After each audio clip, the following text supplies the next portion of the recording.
محمد اسد کی معنی ناز تفسیر دا میسج آف دا قرآن کی روشنی میں سورۃ الحدید کا خلاصہ۔ سورۃ الحدید ایک جائزہ۔ محمد اسد کے نزدیک یہ سورہ مدنی زندگی کے اس دور میں نازل ہوئی جب مسلمانوں کو اپنی بقا اور مشن کی تکمیل کے لیے مالی اور جانی قربانیوں کی شدید ضرورت تھی۔ اس کا نام الحدید یعنی لوہا اس مادی قوت اور عزم کی علامت ہے جو حق کے غلبے کے لیے ضروری ہے۔ پہلا نقطہ، اللہ کی عظمت اور صفات، آیت 1 سے 6۔ سورہ کا آغاز کائنات کی ہر شے کے ذریعے اللہ کی تسبیح سے ہوتا ہے۔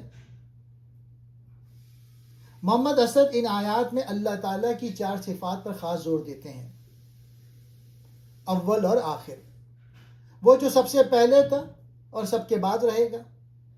الظاہر اور الباطن، وہ جو اپنی نشانیوں سے ظاہر ہے لیکن اپنی حقیقت میں انسانی عقل سے پوشیدہ ہے۔ محمد اسد کا نقطہ، یہ صفات انسان کو بتاتی ہیں کہ کائنات کا ذرہ ذرہ اللہ کے علم اور قدرت کے گھیرے میں ہے، اس لیے انسان کو اپنے عمل کے لیے جواب دہ ہونا چاہیے۔ دوسرا نقطہ، اللہ کی راہ میں خرچ کرنا۔ اس سورہ کا مرکزی موضوع مادی وسائل کی قربانی ہے۔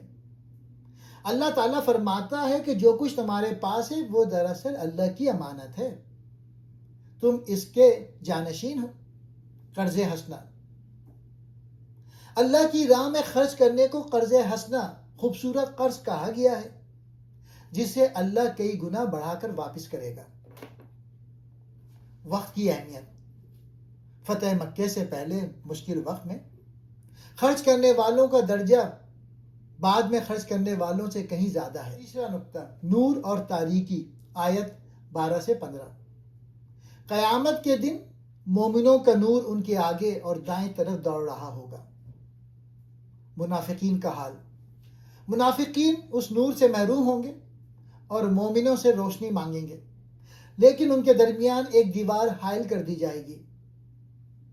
محمد اسد واضح کرتے ہیں کہ یہ نور دراصل دنیا میں کیے گئے اعمال کی عکاسی ہوگا۔ چوتھا نقطہ، دلوں کی رقت اور دنیا کی حقیقت، آیت 16 سے 20۔ خشوع قلب، اللہ سوال کرتا ہے کہ کیا ابھی وہ وقت نہیں آیا کہ مومنوں کے دل اللہ کی یاد سے پگھل جائیں؟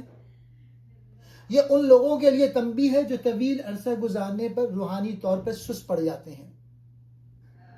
کھیل تماشا، دنیا کی زندگی کو کھیل تماشا اور دھوکے کا سامان قرار دیا گیا ہے۔ محمد اسد کے مطابق یہ دنیا کی نفی نہیں بلکہ اس بات کی یاد دہانی ہے کہ مادی زندگی عارضی ہے اور اصل مقصد آخرت ہے۔ پانچواں نقطہ، میزان اور لوہا، آیت 25۔ یہ آیت اس سورہ کا لب لباب ہے۔ ہم نے رسولوں کو واضح نشانیوں کے ساتھ بھیجا، کتاب اور میزان نازل کیا تاکہ لوگ انصاف پر قائم رہیں، اور ہم نے لوہا اتارا جس میں شدید جنگی قوت اور لوگوں کے لیے فائدے ہیں۔ محمد اسد کہتے ہیں لوہا یہاں مادی طاقت اور سیاسی قوت کی علامت ہے، کتاب ہدایت دیتی ہے، میزان انصاف کا معیار مقرر کرتا ہے، اور لوہا یعنی طاقت اس انصاف کو دنیا میں نافذ کرنے کے لیے ضروری ہے۔ خلاصہ سورت، محمد اسد کے مطابق یہ سورت ہمیں سکھاتی ہے ایمان صرف زبانی دعویٰ نہیں بلکہ اس کے لیے مادی وسائل کی قربانی ضروری ہے۔ روحانیت اور مادی قوت کا امتزاج، دین صرف تسبیح پڑھنے کا نام نہیں بلکہ دنیا میں عدل و انصاف کے قیام کے لیے جد و جہد کا نام ہے۔